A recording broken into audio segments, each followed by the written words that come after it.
used to measure in situ saturated hydraulic conductivity is the compact constant head permeameter, also known as the Amoozemeter.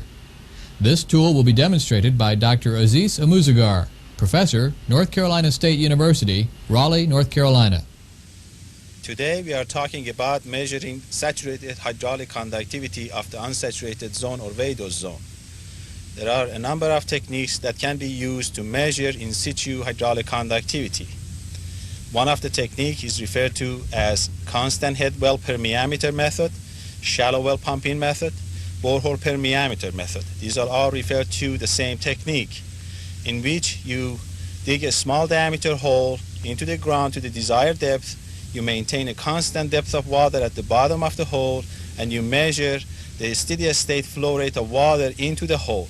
And then based on the steady state flow rate of water, the depth of water in the hole, and the diameter of the hole, you calculate the saturated hydraulic conductivity, which is an index or a number that will define the rate of movement of water in the soil. So it's a measure of the ability of the soil to transmit water. The technique that I'm going to talk to you about specifically today is the constant head well permeameter method, and the device that will be used to maintain a constant depth of water at the bottom of the hole is referred to as the compact constant head permeameter that is available to you to make the measurement. To make the measurement, you need a minimum number of equipment. First, you need a set of auger. The best that we can use would be a 2-inch auger, and the reason that we use a 2-inch auger, which will give you about a 6 centimeter diameter hole, is that you don't need as much water as you use a larger diameter hole. This device has a 5-liter water capacity and can make measurement in most soils with one filling of the permeameter. Cleaner or hole cleaner or planer, and also you need a brush to brush the side of the auger hole that you made in case that there is any smearing. The planer auger is used to square the bottom of the hole to form it into a cylinder. You also need a measuring tape or meter stick. You need a permeameter. You need water. Those are the basic parameter or equipment that you need. You also have to have data sheet that you need to prepare beforehand, and you also need to have your manual handy in case that you need to refer to it if you have any problem with any of the device. I'm going to explain the compact constant head permeameter here. This device is made of 5 parts. That these parts I will explain to you so you know what the system function, how it operates, and then you can work with it better and easier. The first part of these, there are 4 constant head tubes that are referred to.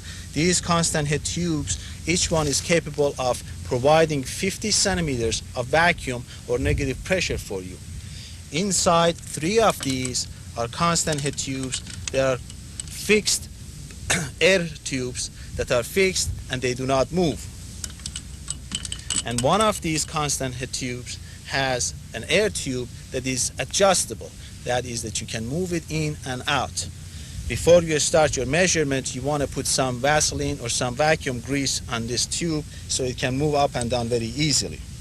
And we will later explain how you set these up when you are actually doing the run. So these are the 4 constant head tubes.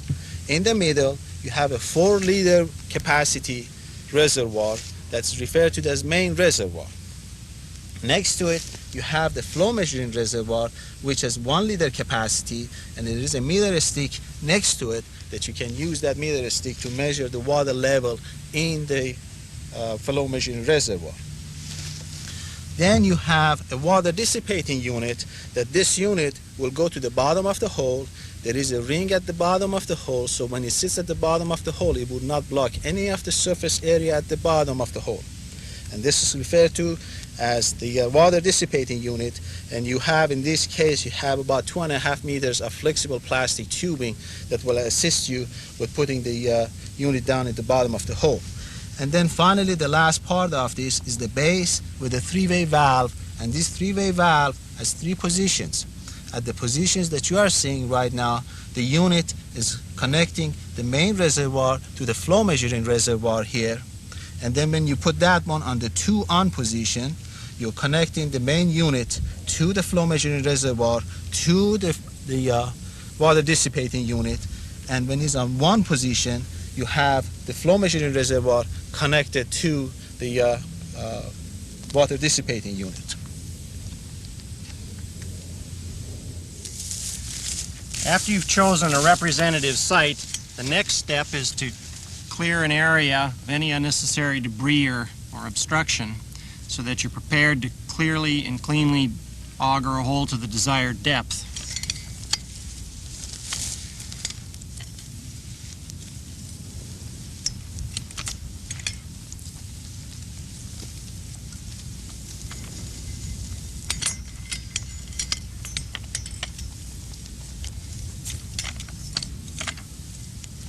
I'd like to add a comment here. With these small diameter augers, it's often helpful to take very small bite-sized bits rather than to try to fill the auger completely, because they tend to jam up with soil material and makes it difficult to extract it.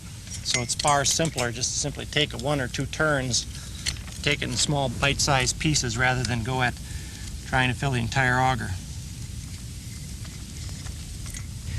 You want to collect the last bucket full of soil material and set it aside in a sealed container for soil moisture determination.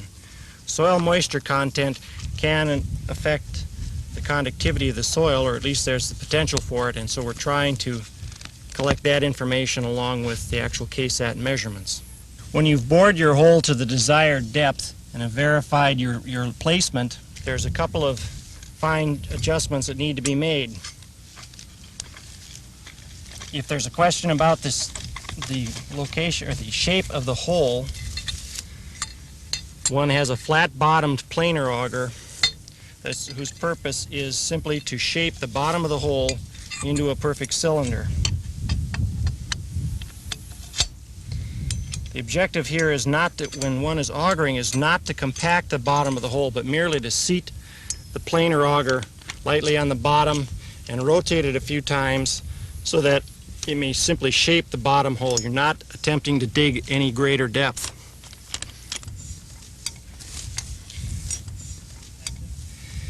When you're done shaping the hole, if there's concern about smearing of the sidewalls due to moisture content or the type of clay in the soil, you can use an optional brush attachment to simply insert it and to lightly scuff the sidewalls a time or two to minimize the smearing. The main horizonation at this site consists of a darkened AP horizon which overlies a series of BT layers. By boring a pilot hole, you can assess the actual horizonation and layering sequence at your specific site, and this will help you account for microsite variability. Once you've targeted a specific layer that you want to measure the Ksat for, you can then focus on determining what the midpoint is for the main horizon or layer you want to measure, and then determining the associated depth. That depth is the bottom of the borehole that you want to auger into the ground. At this particular site, we want to measure the conductivity, the saturated hydraulic conductivity of a lower BT horizon. So our borehole, the maximum depth of the borehole is approximately 80 centimeters.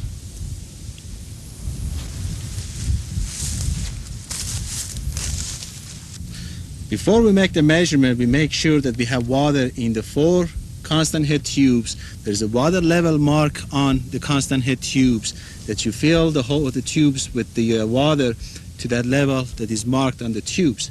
And then from the top port of the main reservoir, which is a large port in here, you can fill the 2 tubes together, making sure that the valve is on off position. That is, this tube and these tubes are connected with one another. After we fill the permeameter with water, we bring the permeameter, set it up next to the hole, and we'll just put it in here so we can use the level in here as a reference level for measuring the depth of the hole. The reference level for the permeameter is the top of this coupling tube that is in here. So we have to measure from the top of this tube down to the bottom of the hole. This is about 9 centimeters above the base in here, and we make measurement of the depth of the hole from the bottom of the hole to the top in here. That is 82 centimeters, and that will give you 91 centimeters from the bottom of the hole to the reference level on the reservoir. Then we have to set the constant head tubes, so it will give us the water level that would be at about 76 centimeters, which is 15 centimeter depth of the water at the bottom of the hole. So we need to use two of these tubes. The second tube is fixed, and the first tube we need to move this air tube from here. So it is approximately 25 centimeters below the bottom of the below the top of the water in here. So the distance from the bottom of this tube to the top of the water in here would be approximately 25 centimeters. 25 centimeters and 50 centimeters, that will give us a total of 75 centimeter depth vacuum. For this tube system to function, air has to get to the top of this tube in here. For that, air goes through this tube in here, it bubbles, comes up in here, goes through the second reservoir, and there is a quick connect. So I connect the first one to the second one.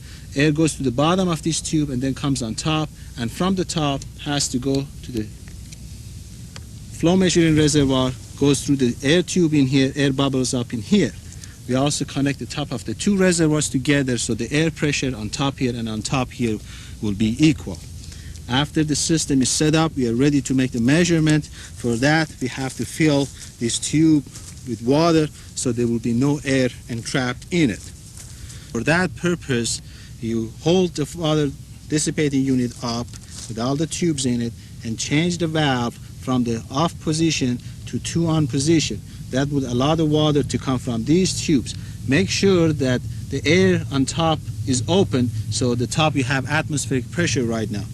And the water comes out of this tube, and what you do is that eventually you're going to remove all the air out of it. You do not want to let this one to come too fast, because you may bring air bubbles in here, and air bubbles will cause problem. Then you lay down on the ground and let some water to go out of it and close the valve. Now we are ready to put the tube back in the hole, but before we do that, I'd like to just mention that it's always better to push this tube a little bit further down and make sure that all the tubes are connected with one another before you put this tube at the bottom. Then you put the tube at the bottom quickly and turn it out to the 2 on position.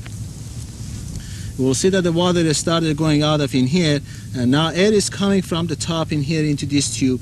It goes, bubble comes up, goes to the next tube, it bubbles from the second tube, it comes back to the bottom in here, and the air is coming in here, and water is going out of the tube in here.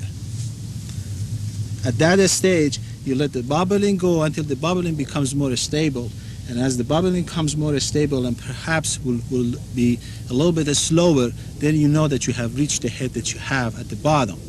You measure the head then, and you go and do any adjustment that you like to have. As I mentioned, we like to start with the lower head in there. Rather than having 15 centimeters, we will have 10 or 12, and then we can always increase it to 15 centimeters or higher.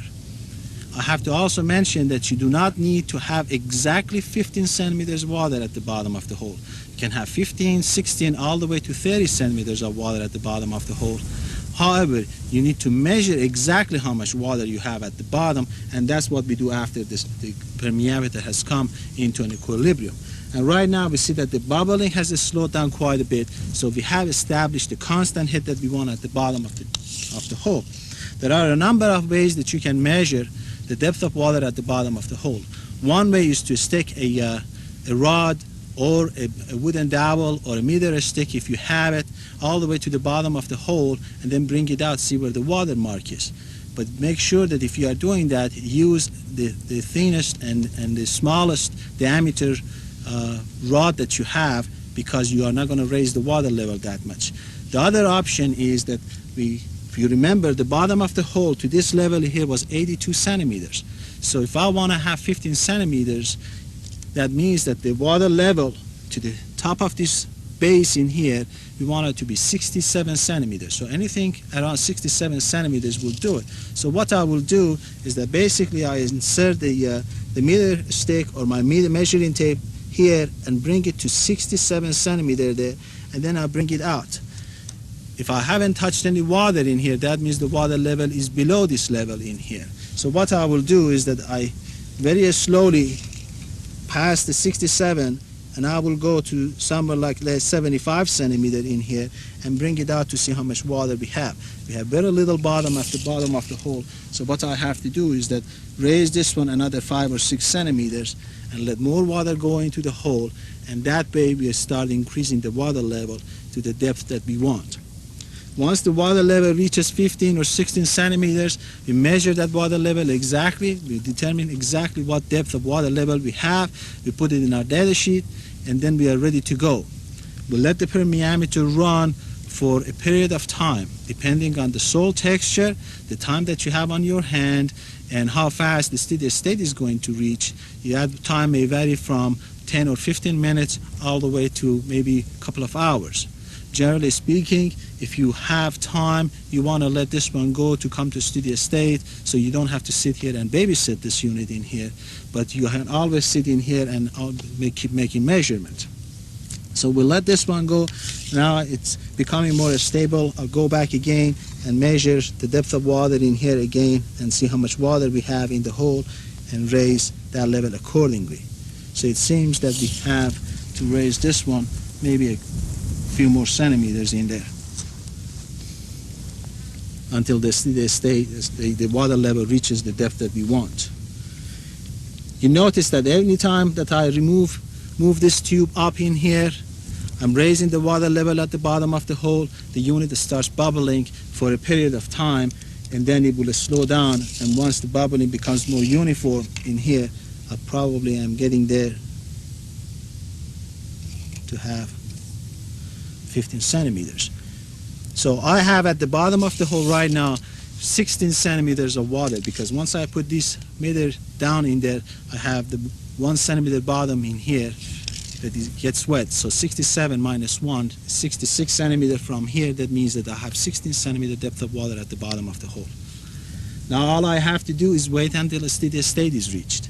And for that purpose, I'll go ahead and make measurements in here. And right now you can use a stopwatch, or you can use your own watch and determine, what the depth of the water will be here.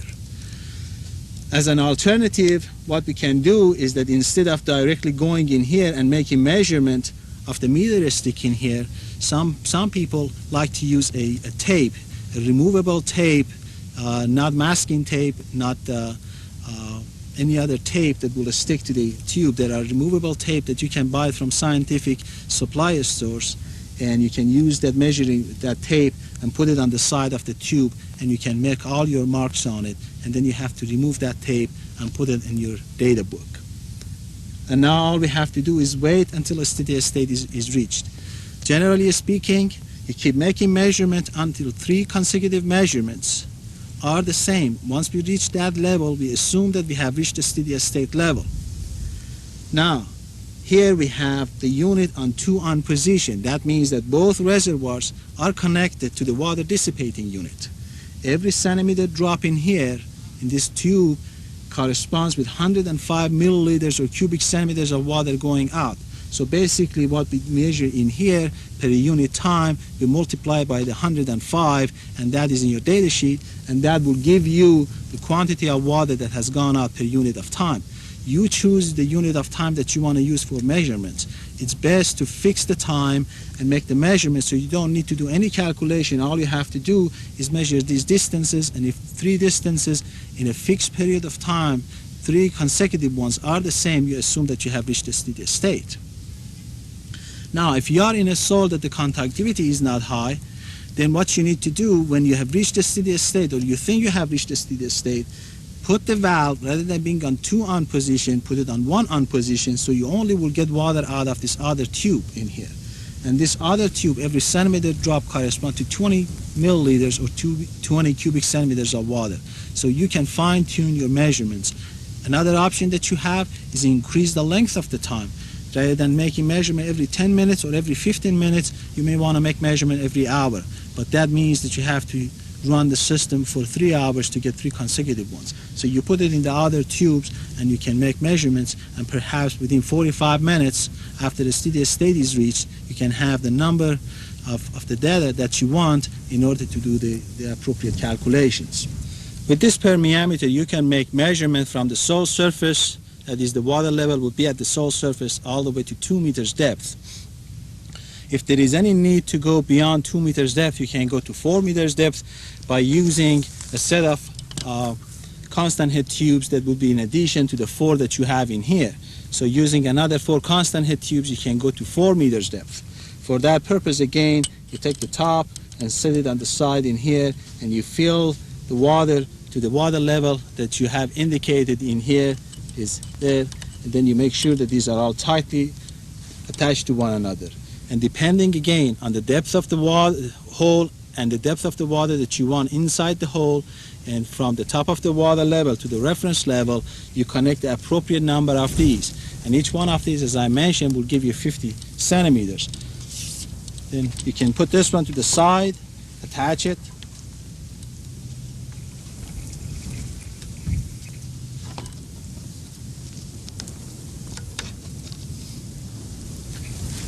And connect these tubes appropriately in a series, and then the final one will go to the flow measuring reservoir here to achieve the number of constant head tubes that you need to get to the depth that you desire beyond 2 meters depth. An example of a completed data sheet is included at the end of this section in your student training manual, which you received with this video. There are also exercises containing problems which you are expected to have completed before you attend the training session.